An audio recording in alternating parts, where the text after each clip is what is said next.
I'm going to talk about growth in the environment in 3 chapters. I'm going to talk about productivity and how to measure it and what mismeasuring the environment does to productivity measurements. I'm going to talk, that's the biggest chunk, about the environment. The Kuznets curve, its origins in international stuff, and then complications with that. And then I'm going to conclude by talking about environmental justice. So this is where we are in the overall scheme. Next week is the last lecture. I'm going to talk about green accounting. And we talked about direct regulation, we talked about valuation, we talked about cost-benefit analysis. As I said, I was going to talk about measuring productivity growth. And I'm going to start with a almost standard decomposition, where we have 2 factors of production, and the non-standard thing is that those factors in this case are labor and the environment, L and E. You're used to thinking about this as L and K, but if you just replace all the K's, all the E's by K's, you're in the standard framework again. So L and E combine with some sort of production function F, and total factor productivity A into output Y. And this is just notation and assumption. Now, we're going to change all variables by a little bit. So A becomes A plus delta A, and L becomes L plus delta L, and E becomes L E plus delta E. And as a result, Y becomes Y plus delta Y. Next step is to linearize that production function F around the current inputs L and E. So you want to know what is F of L plus delta L and E plus delta E. Well, that thing is, and this is a Taylor expansion, right? So this is always approximately true, is evaluate the thing at its original point, F of L and E, plus the first partial derivative of F to L times the change in L, plus the first partial derivative of F to E times the change in E. And this is approximately true, and that's what the squiggly equal sign means. We substitute this expression into the expression above and subtract y from both sides of the equation, and what we have is that the change in y, our economic growth, is approximately equal to our change in total factor productivity times our original output plus the change in labor input times the first partial derivative of production to labor plus the change in environmental input plus times the first partial derivative of output to the environment. Right? So that equation is reproduced here. Now we're going to divide by y on both sides of the equation. So we have the y becomes this expression there, right, where the AA follows from substituting, because FLE is of course equal to A times, not of course, Y, the original, is of course equal to A times F of L and E. So that is why that particular term becomes the A over A. And then introduced another trick. The second and the third term I multiplied by L over L, that is 1, and by E over E, right? So we get this expression here. And you're just wondering, yes, this is all true, but why, right? Well, I'll keep you wondering for a bit. Because I'm just manipulating equations without a clear goal. In equilibrium, the price of labor, P sub L, is equal to the marginal production marginal productivity, of labor, right? That's the FDL. And that should then be normalized by the output price, or that should then be multiplied by the output price Y. So this is, if you put in a little bit more labor, how much more output do you get? And then this is the price that you get from selling that output. And in equilibrium, that should be equal to the price you pay for that labor. To bring Py to the other side of the equation, and we have that the FDL is equal to the relative price of labor to the relative price of the thing that we're making, Py. Substitute that back in, and what we have, substitute that in the equation above, and what we have is that L over Y, the FDL, DLL equals this thing here, right? So we substitute the FDL by PL over Py. Py is, of course, equal to the price of labor times the labor inputs plus the price of environment times the environmental inputs. So we substitute that thing in there. And we rename this particular term into SL. Yes, sorry. LPL is here, and YPY becomes this expression here. So this is the share of labor in our, rated by price in our input. And you're still wondering where we're going, right? So what we have is that the change in productivity, the delta A over A, equals the proportional change in output, Y over Y, minus the proportional change in labor times the share of labor in input prices, minus the proportional change in environment times the share of environment in our input.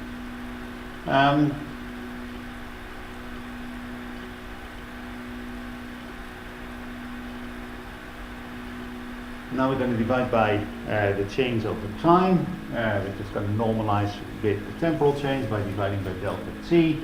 And we're going to call the A dt A dot. Nothing has changed. So what we have is that the proportional growth rate of productivity, A dot over A, is the growth rate of output minus the growth rate of inputs times the cost share of those inputs. Right? And this is all just changes in notation. And this is how we normally decompose growth. This is how we say this is how total factor productivity, this is how technology has changed. It's the change in outputs minus the change in inputs, essentially appropriately weighted. And that is, if you look at the Office of National Statistics, the ONS estimates, or any economic forecaster or any economic organization, if they're talking about technological change, this is how they measure that, right? But that is not what I'm interested in. You should have seen this in macro at some point. Now, what happens if we don't really know how the environmental input has changed?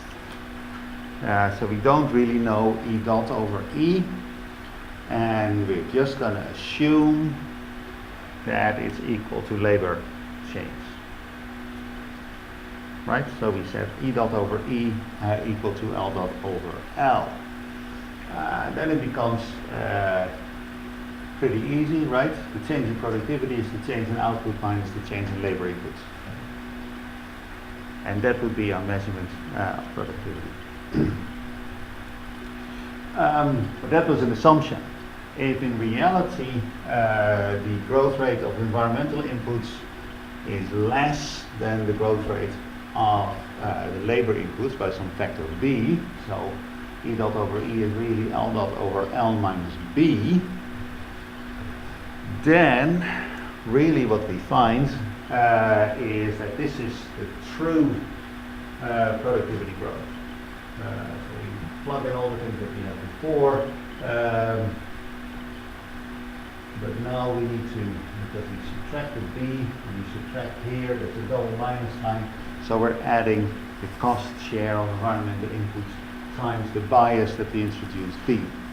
But that is a minus, so that becomes a plus. Right?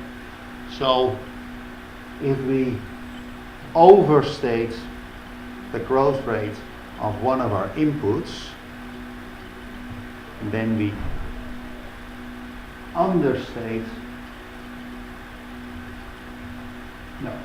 if we overstate one of the inputs, then we also overstate total productivity growth by a factor SE times B.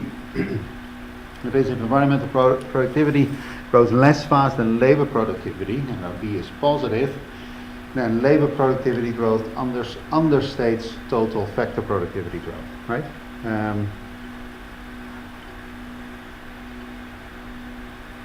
Yes. So this is his theory. Robert Repetto, whose photo you see here, applied this to the environment, and he did that in great detail for many sectors in many countries. And what I'm showing here are two examples from the USA. And at the top you're looking at electricity, and in the bottom you're looking at agriculture. And essentially the framework that he did was not quite as simple as what I just showed, but he just assumed that the E was 0 everywhere, and just completely omitted, which is of course the same thing as saying that you understate or you overstate its productivity growth. What you see is that the traditional measurement with the environment omitted is the dotted line, with the environment included is the solid line. And what you find is that indeed if you exclude the environment is roughly static, it doesn't change much, may even decline, then you think you are growing less fast than you really are, right? Growth is faster if the environment is included. And that is of course important to help us interpret what has gone on in the past. Now what you see from these figures is that the analysis stops in 1990, and you may also then have rightly concluded that Robert Repetto looks older now than he does in this picture. This is slightly older work, but no less valid. So ignoring a factor of production in your growth accounting can lead to a change or a misinterpretation of what is really going on in the economy. And that's important to keep in mind that with electricity it actually is a big gap. Agriculture not so much. That was chapter 1. Chapter 2, and that's the bigger one, has to do with the so-called environmental Kuznets curve. And I'm going to talk about 5 things, but not in that order, I don't think. I'm going to talk about the standard one, the international one. I'm going to talk about international trade. I'm going to talk about intertemporal environmental Kuznets curves. I'm going to talk about policy implications before I talk about intranational ones. The environmental Kuznets curve, as you may have guessed, is named after Simon Kuznets, who you see here. Kuznets is famous for 2 things. One is he is the inventor of gross domestic product in his 1925 paper. And the second thing is that he came up with the Kuznets curve, which you see displayed here. And the Kuznets curve is that as countries grow richer, they first become less equal, and then if they grow richer still, they become more equal again. So the idea is that in traditional societies, nobody owns very much, so everybody's more or less equal. Then as they start to industrialize, some people get very rich, but most people get richer much more slowly. So you see an increase in inequality, but then richer societies become more equal again. That is the original Kuznets curve. And what you can see from this graph is that there's some empirical validity to this, but perhaps not a whole lot. The environmental Kuznets curve is the same thing, but now on the vertical axis we don't have inequality. On the vertical axis we have environmental degradation, where the idea is that very poor societies, very underdeveloped societies don't put a lot of pressure on the environment. Then as societies industrialize, they start putting more pressure on the environment. And then as they become richer still, they start putting less pressure on the environment. That is the environmental Kuznets curve. And I actually don't know who first coined the term.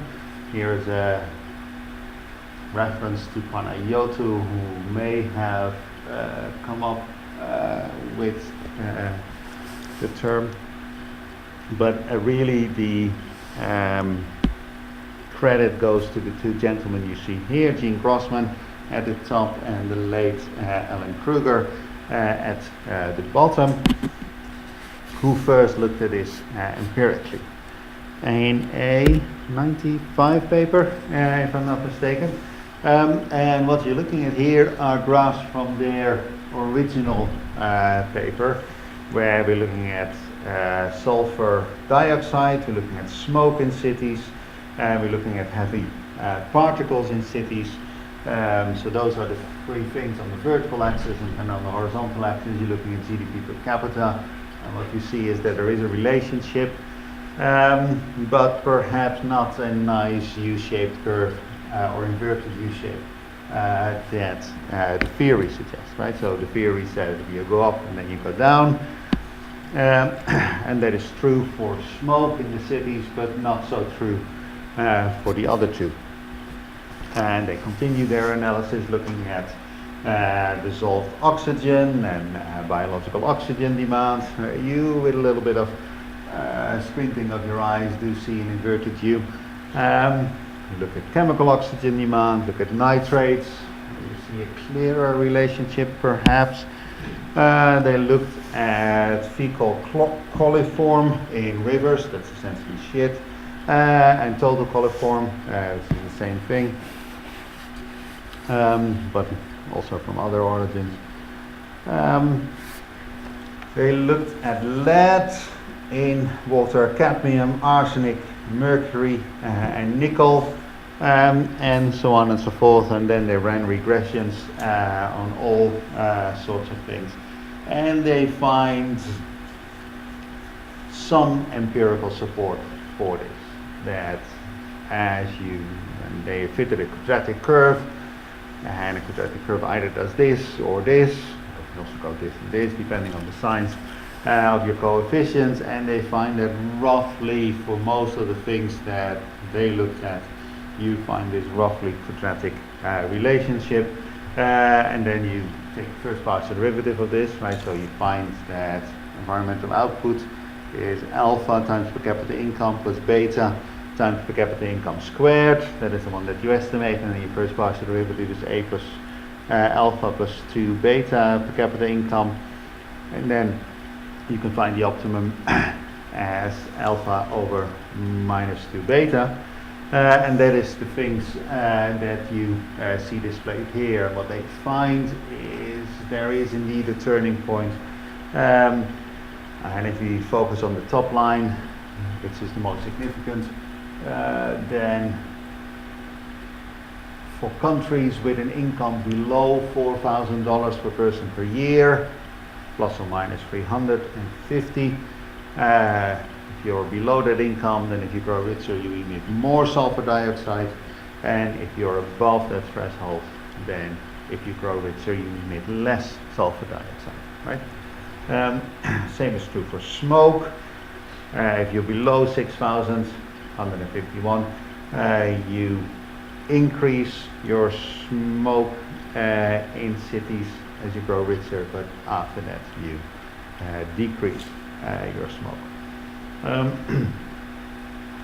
And that turning point of 6100 has a standard error of around 500. But then if you look at dissolved oxygen, you find that your turning point is 2700, but the standard error is 5300, right? So that's not really meaningful, right? So that is what they found.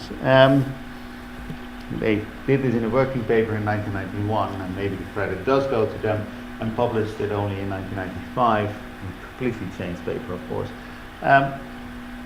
This is still a very popular thing to do. Lots and lots and lots of papers have followed the initial Grossman-Kruger analysis. Alan Kruger you may have come across as one of the leading lights in labor economics. If you've done labor economics, then you have come across Alan Kruger's name.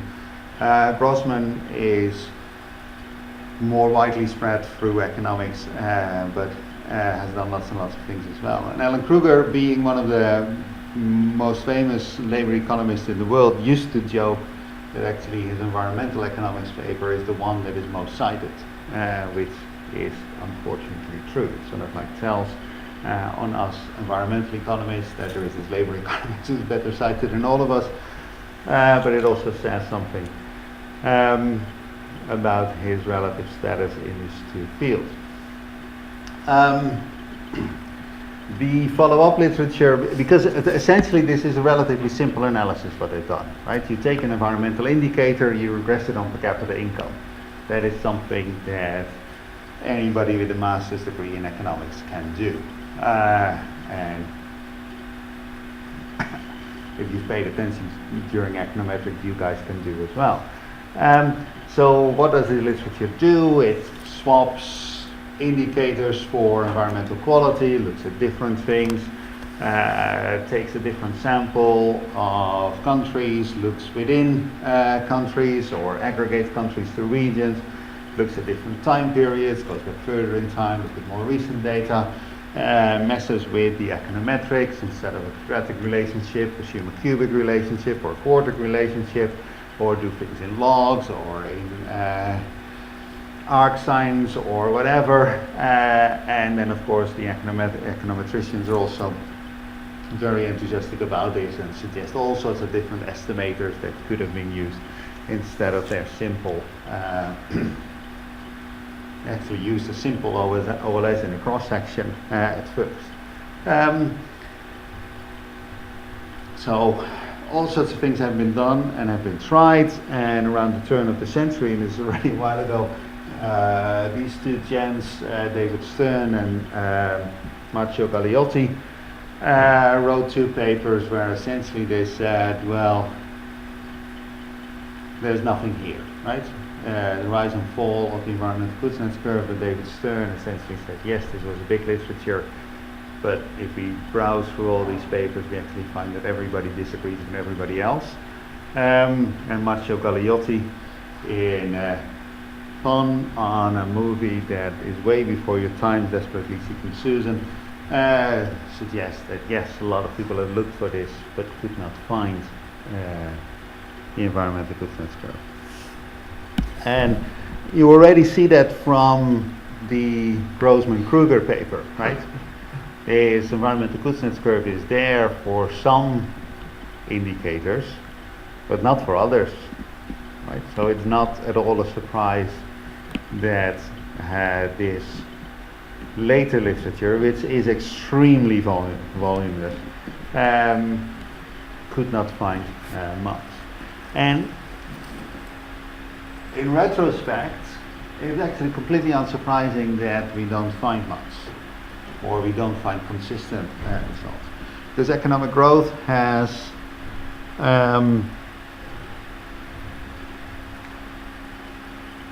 five different effects on the environment, And the first one is simple and unambiguously bad, and that is one of scale. As the environment grows, we use more resources, we have more waste, we have more emissions, right? That because there's more of everything, and that means there's also more of environmental pollution. That is simply a scale factor. The second mechanism is also unambiguous, but works in the opposite direction.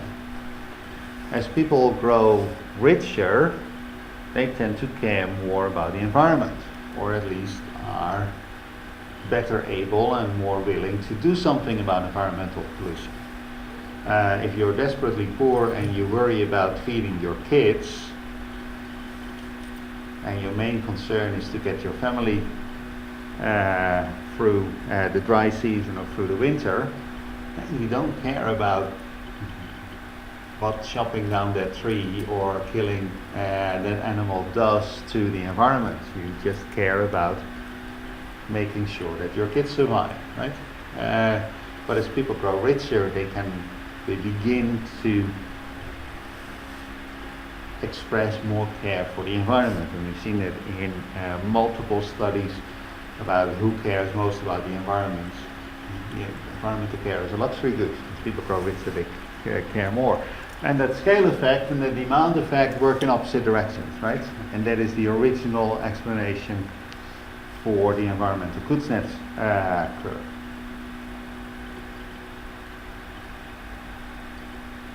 But that also immediately suggests that this is an ambiguous relationship, and there's absolutely no reason why it would be the same for all environmental issues, and why it would be the same across space, and why it would be the same across time. That simply, there's no reason to believe that that is the case.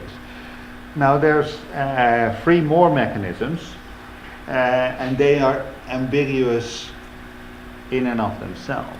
As the economy grows, it changes in structure, the composition of economic production and consumption changes. And by and large, if you move from an agricultural society to a manufacturing or an industrial society, you increase pressure on the environment.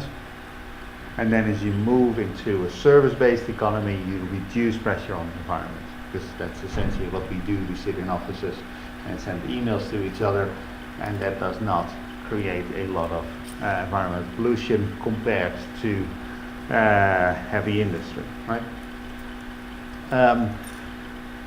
But this is different for different environmental issues, and of course different countries go through these stages in a different way and in a different pace, and at different times using, that's the fourth factor, using different technologies. And typically what we find if we look at technological progress is that it improves efficiency, so newer versions of a particular product are more efficient, use less energy, generate less waste.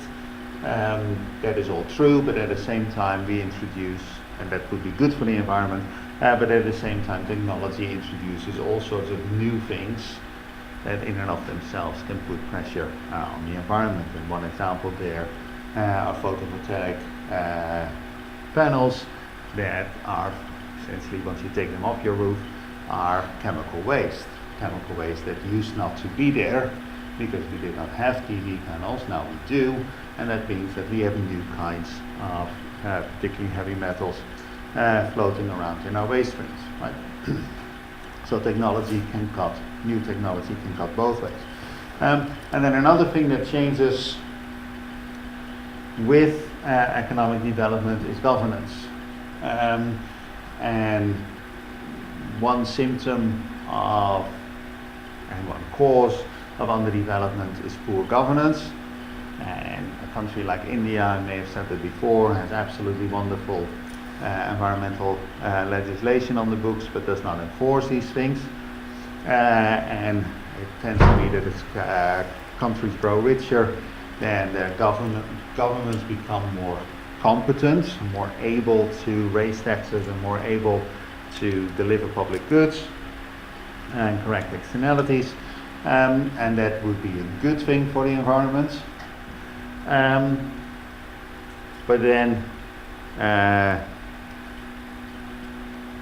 governance in poorer countries tend to be more autocratic, more authoritarian, and are better able to just get things done. Whereas in countries like the UK, we have a tendency to talk about things forever without much getting done, right? So more democracy in particular can also slow down changes in government and therefore changes in environmental care. So if you add up all these things, it's absolutely no surprise that there's no simple, unambiguous relationship between economic growth and pressure on the environment, right? It can go all sorts of ways, and that is exactly what we see. If there is a conclusion, then we can say that the sort of local pollutants that are directly harmful to human health, they tend to first rise and then fall with economic development. But we cannot say that the turning point is the same everywhere. That is a relatively robust conclusion, that the first go up and then go down. But for such things as care about biodiversity or care about plastics or CO2 or other greenhouse gases, there doesn't seem to be much robust evidence of an environmental goodness curve. I'm going to take you through a couple of complications. The first is this graph. I think it's visible from where you sit. There's a number of lines on there. I want you to focus on the top two. What we're looking at are CO2 emissions from fossil fuel combustion and cement production. For the United Kingdom since the 1960, then the sort of the dark brown line are total emissions, and the light brown line are total emissions as well. And you see that they are different. The dark brown is, if we look at the CO2 emissions that originate from the territory of the United Kingdom, and then in the light brown we're looking at those emissions that originate from the consumption that takes place in the United Kingdom. I said Great Britain before, right? I meant the United Kingdom in both cases. So one is if we look at where are things produced, and the other we look at where are things consumed. So essentially the brown line calculates the emissions of Land Rovers that we make in this country but sell abroad. Those emissions from the Land Rovers made are counted here. And in the light brown, if we import BMWs, I think we do, if we import BMWs that are made in Germany, then the emissions in making those BMWs are counted towards us because we drive those things, right? So that is the difference between the dark brown and the light brown, consumption-based versus production-based accounting. And what you see is there is a definite difference between the two. And what you see is that consumption-based emissions are higher, and that is because more and more of the heavy industry that emits a lot of CO2 has been offshored to Eastern Europe and to China. So that is one thing, one difference that you noticed. And the other thing is that for a while the two curves diverged between 1990 and roughly 2005. The dark brown curve went down, whereas the light brown curve went up. Right? So this immediately implies that, yeah, international trade is important for our economy and therefore also for our interpretation of the pressure we put on the economy. And this is what some people have done. They run the environmental Kuznets curve type of regressions, where in this case biological oxygen demand is regressed on, and that's what you see there, per capita income and per capita income squared. That's your standard analysis of the environmental Kuznets curve. And then they started putting in indicators of trade, the intensity of trade, the interactions of trade, with capital intensity of the economy and blah blah blah blah, all sorts of things. And what you see is that yes, those trade indicators pop up significant in your regressions. And not only that, but if you focus on the top line, y and y squared, what you see is that also your parameter estimates of the effect of per capita income change, right? They start at minus 67 and 0.0014 if you ignore trade, and in the most expensive model specification they change. You go from minus 67 to minus 160, and you go from plus 0014 to plus 0019. So the interpretation or the numerical value of these parameters changes as well. So we can't ignore international trade. Now, but this is still the same accounting. This is still all production-based accounting. Other analyses, and that's what you're going to look at now, just look at the environmental Kuznets curve and how it changes if we change the basis of accounting from production to consumption. And what you're looking at here is the relationship between CO2 and per capita income. If we look at production emissions, then the second graph plots production emissions against consumption emissions, and they're different, no surprise there. The 45-degree line is if production and consumption were the same, and of course they're not. And this is the relationship between per capita income and CO2 emissions for consumption emissions. Production emissions at the top, consumption emissions at the bottom, and what you see is a different relationship.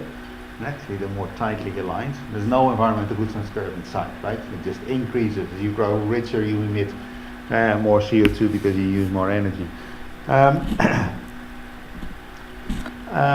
And the reason for that is if we run a regression on of the difference between consumption and production emissions or per capita income, we see this nice curvilinear relationship that at first you insource things, that you grow rich by making stuff for others and selling them, heavy industry stuff, heavy mechanical stuff, and then later on you start outsourcing those basic forms of production, right? So yeah, these things really matter in terms of the interpretation that we give to this relationship. I've said all these things, right? The crucial thing here that you should be concerned about is that it's tempting, and that is what some of our dear leaders have done. A lot of politicians between 1990 and 2005 sort of noticed, yay, UK emissions are falling, aren't we great in this country? Where really what was going on was that a lot of the heavy production of heavy industry was being offshored. So we were not actually reducing our emissions. It just looked like we were reducing our emissions. We were displacing our emissions to Eastern Europe and China. And that is an important mistake not to make. And then of course, if you look at international trade flows, you really need to be careful in where are things made, where are things assembled, and where is the profit being booked, right? and assigning production to different places is actually difficult.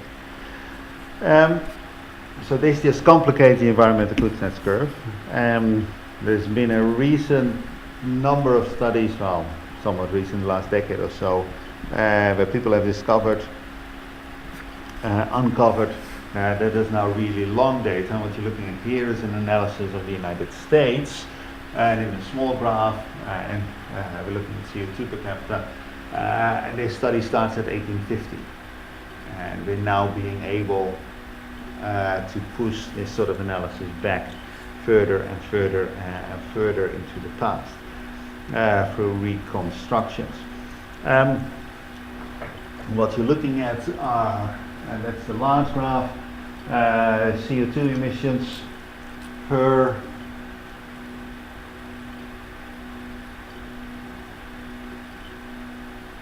okay, that's what's going on. There's two scales here. CO2 emissions per capita on the right one, and CO2 emissions per dollar value added on the left vertical axis. That's what's going on. CO2 intensity, that's CO2 per dollar value added, is shown in green, and CO2 per capita is shown in red. And then the range of incomes that you're looking at is not across the United States for people with different income, but over time as people in the US got richer. And in terms of CO2 intensity, you see very clearly a sort of an environmental Kuznets curve that in the initial phases of development, people use more and more and more and more energy per dollar earned. But at a certain point, a peak was reached, and most of the growth came in the form of services, which is much less energy and therefore carbon intensive, and you see it come down. But at the same time, people got richer and richer and richer and richer, and if you look at the red curve, which is per capita, you see that the economic growth, people becoming richer, more or less offsets the decrease in carbon intensity. And CO2 per capita actually has remained constant roughly constant over a very long period. So CO2 emissions are roughly equal to per capita economic growth. This was first done for the United States, but it has now been done for a number, no, it's actually not true. It was first done for Sweden, has been done for the United States, a whole bunch of European countries since, and countries in Latin America, Uruguay as well, since roughly 1850, and in some cases even back further. Now the next question you may ask is, there's a lot of confusion about the environmental Kuznets curve. In its simplest interpretation, some people have interpreted it as a policy implication, as a policy prescription even. That if the environmental Kuznets curve holds true, then the best way of cleaning up the environment is to grow rich, and all will be fine. Now there's two assumptions here. One is that the environmental Kuznets curve indeed holds, and I've shown you that that is not necessarily the case. And the second is that this relationship is a causal one.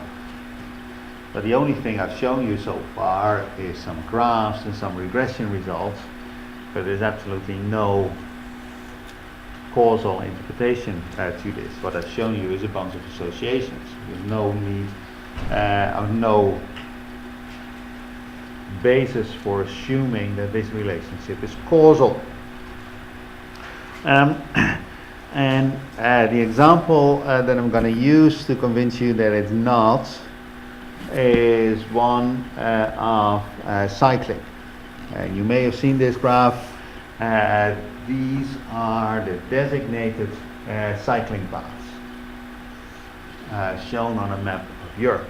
And what you see is that in the west of Germany, in the north of Germany, in the Netherlands and in Flanders, there's still cycle paths everywhere, right? So much so that at this particular resolution, the whole country turns red. The density of cycling paths in the UK is much less.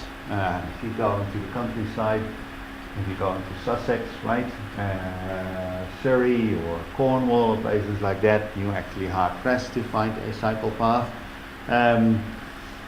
Big parts of France, big parts of Spain, there is just no cycle path to be seen, right? And people often, when they speak about the Netherlands or Denmark, for that matter, say, well, cycling is in their blood, right? This has always been the case, and this is just a national characteristic, and cycling has just always been there, which for the Netherlands, and that's what I'm going to talk about, is just completely untrue. What you're looking at here are two streets in Amsterdam, roughly as it is now, as it used to be before the car was invented. And then these are pictures from the 60s, when, just as in the UK, people became rich enough to buy cars, and guess what they did? They bought cars. And in those days, in the 60s and the early 70s, Amsterdam was just completely overrun with cars, just like most English cities are today. They're not now. I mean, presumably you guys have traveled the continent and have seen bits of the Netherlands, or have seen pictures or movies in the Netherlands. Nowadays, these are cities that are very friendly to pedestrians and very friendly to cyclists. But for a while, that was not the case. In this particular picture, the big one on your left shows what Amsterdam used to be like. And it could be any city in the UK, right? Lots and lots of cars, and then a few cyclists. And then the pictures on your right show why Amsterdam is now different. And the top one, you see the Rijksmuseum in the background, is a massive protest, right? With lots and lots of bikes, people pretending to be overrun by a car. Here you see a fairly tense standoff between protesters and drivers, and here you see another big protest. So what happened in Amsterdam, or throughout the Netherlands, was that what used to be pedestrian and cyclist friendly cities became overrun by cars, and there were a number of fatal accidents, and people were very unhappy about that, but did not do much. And then the child of a famous journalist got overrun by a car, and he essentially took over the protest movement and turned what were isolated protests into a mass movement. And people said, stop killing our children. That was essentially the slogan in the 70s, a mass protest. And essentially they took over local government, and local government started banning cars in the Netherlands, or in Dutch cities, and started investing in bike paths and those sort of things. So this is not something that happens because people got richer. This is something that happened because people were completely fed up with cities that were dominated by cars. right? This is, and yes, if you sort of like draw an environmental Kuznets curve here, you say, well, poor Netherlands, no cars, richer Netherlands, lots of cars, even richer Netherlands, no cars. You can draw that association, but it's not because people got richer, it is because people got fed up with the cities as they were, right? And in the UK this has not happened, right? Where for some reason cycling is extremely unsafe here, but for some reason there is no mass movement to say stop this, right? And we want friendlier or cycle friendly cities. And it's a bit of a mystery why this happened in the Netherlands, why this happened in Denmark, why this happened in large parts of Germany, why this happened in Portland, Vancouver, but not in other cities of the US. Why did this not happen in France? Why did this not happen in the UK? Right? That is a bit of a mystery. So the crucial thing here is that the relationship is not from income to cycling. The relationship is people getting cross with their children being killed to cycling infrastructure to cycling, right? That is, environmental cleanup doesn't happen by in and of itself. It requires an active policy intervention. Okay. So far, I've been talking about countries as a whole, or regions of countries, but there's also a relationship with the distribution of income within countries and the environmental pressure that is put up. This is an analysis that was done by Matt Kahn for the United States, and what we're looking at is the emissions of CO2 on the vertical axis from driving, not all CO2, but just from driving, as a function of the income of the household. And what you see here is a relationship between the two, but it is the wrong way round, right? This is a U rather than an inverted U. And the explanation that Kahn gives to this, and everything is normalized, yeah, so that the poorest sextile, there are 6 ones, right? The poorest group is 1. And the explanation that he gives to this is that, so essentially what we find is that the poor emit most, and then emissions fall, and then they start rising again. And the explanation that he gives is, backed up by data of course, is that poorer people drive older cars that are dirtier and less efficient. And then as people switch to cleaner cars, newer cars, emissions fall. But then if you look at richer households, they start to buy bigger cars and heavier cars that emit more, but also they start to drive considerably more. They live further out from the city, further from their work, they do more leisure driving, have a richer social life, and so on and so forth. And you see emissions go up again, right? So not quite an environmental Kuznets curve, but it's the exact opposite. But within a country. This is an analysis for Ireland, where you see similar differences between different types of households. What you're looking at are emissions of carbon monoxide, not dioxide.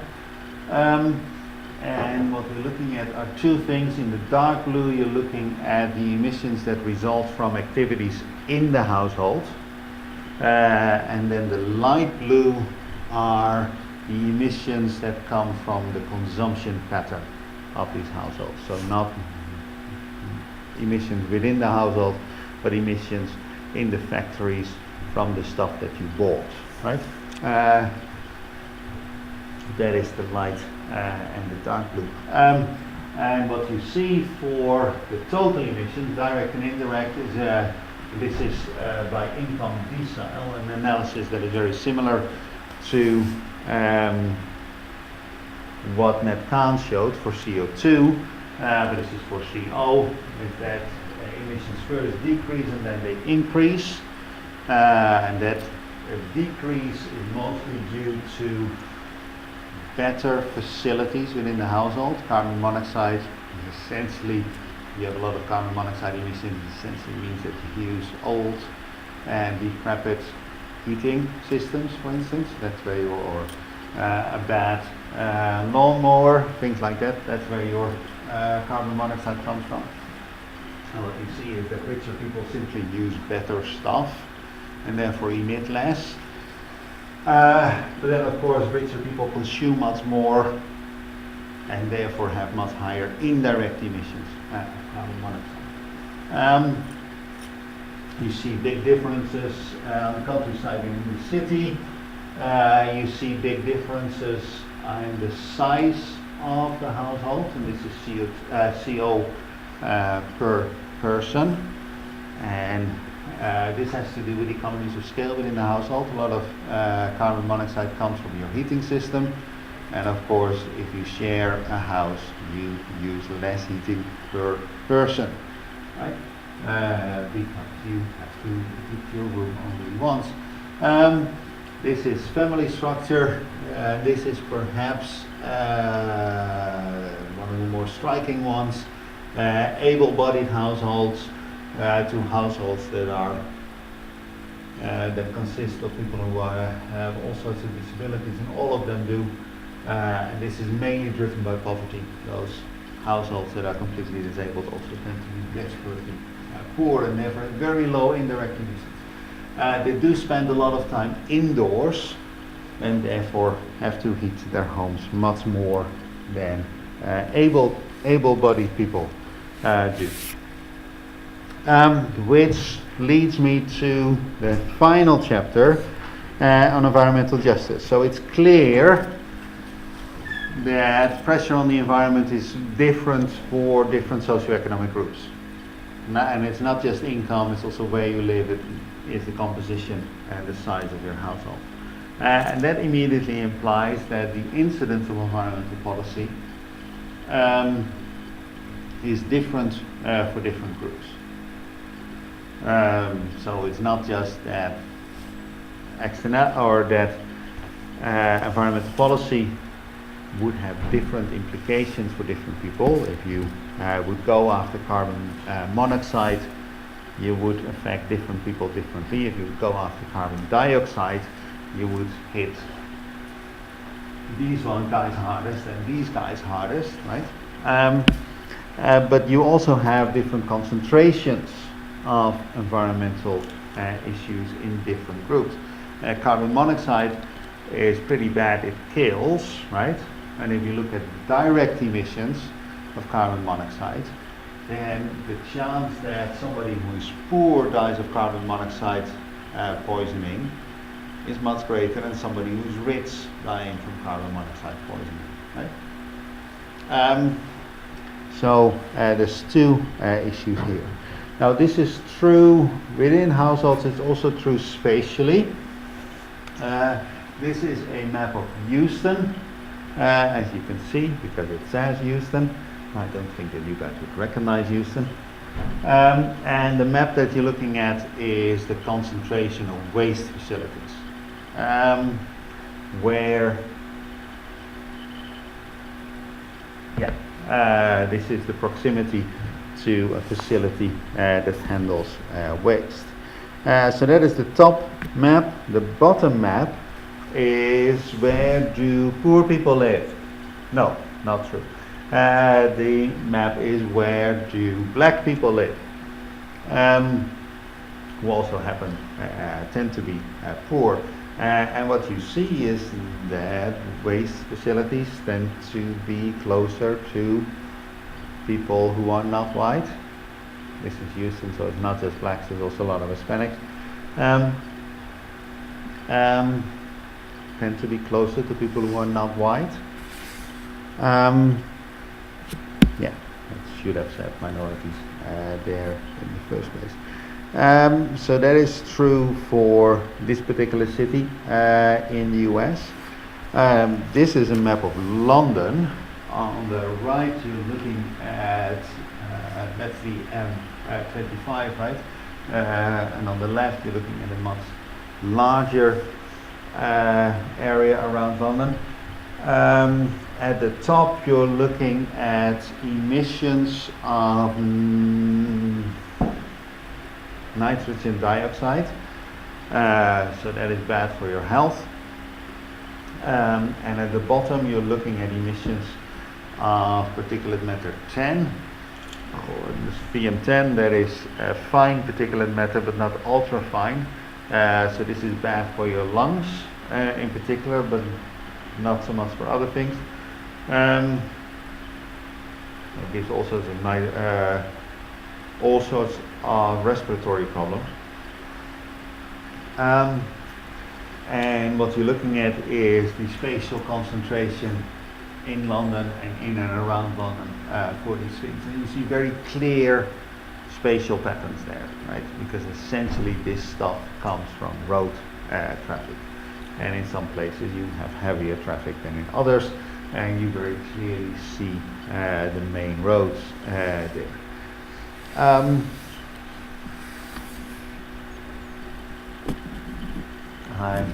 talking complete nonsense. Because what you're looking at is not the concentration, but the change in concentration due to the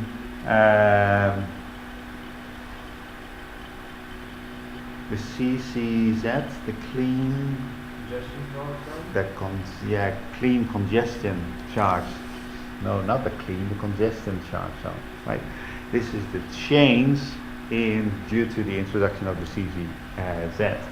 It's not the total, because the scale doesn't make any sense. And what you see is that the effect is much larger near the roads, so blue is good, red is bad. That is one thing that is going on. But you see also some of the displacement activity, that people take different roads, different travel patterns, and that is the red you're looking at, right? And then at the top the changes in N2O emissions, and at the bottom the changes in PM10 emissions. So this is what happens. And you see that the improvements are concentrated within London, within the M25. Some of the deteriorations are to the southwest. And then if you look at where do the poor people live in and around London, you also see very clear spatial patterns.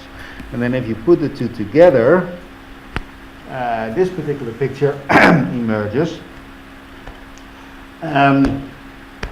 What was found is that air pollution particularly hits the poor, and that then implies that a policy that improves on air pollution particularly benefits the poor.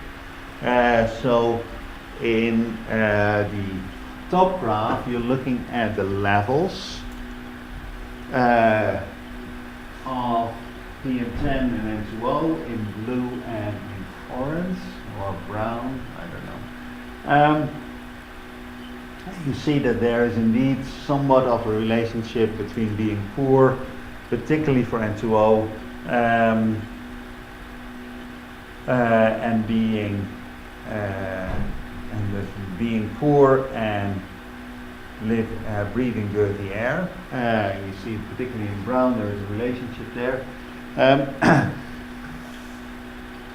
which then immediately implies that once Ken Livingston in this is an old, newer photo of Ken. I was talking about his great friend Hitler. when Livingston introduced these things that primarily benefited the poor, right? Because they were hardest hit by the pollution, and therefore they benefited most.